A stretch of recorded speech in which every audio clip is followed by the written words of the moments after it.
Hi friends, అందరు బాగున్నారా? ఈరోజు మా ఇంట్లో కర్రీ అంటే మీకు చూపిస్తాను. టమాటా వేసాను, ఇప్పుడు బంగాళదుంపలు వేసాను. ఫ్రెండ్స్, కారం వేసుకుంటున్నాను. ఒక స్పూన్ కారం వేసుకుంటున్నాను.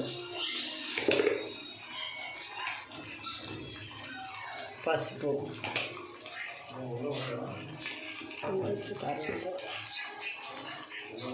ఇప్పుడు దీంట్లో సాల్ట్ వేసి ఫ్రెండ్స్ అన్నీ వేసేసుకున్నాను.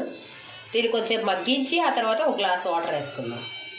కొత్తిమీర వేసుకున్నాను. ఇప్పుడు ఒక గ్లాస్ వాటర్ వేసుకుంటాను. ఫ్రెండ్స్, యమ్మీ బంగాళదుంప కర్రీ రెడీ. మీ ఇంట్లో కర్రీ ఏంటో కామెంట్ చేయండి. నచ్చితే వీడియో లైక్ చేయండి. మా ఛానల్ని సబ్స్క్రైబ్ చేసుకోండి please friends. Subscribe my channel. ఇదిగోండి బంగాళదుంప కూర, అలాగే వైట్ రైస్. ఇదిగోండి white rice. Please like and subscribe. బంగాళదుంప టమాటా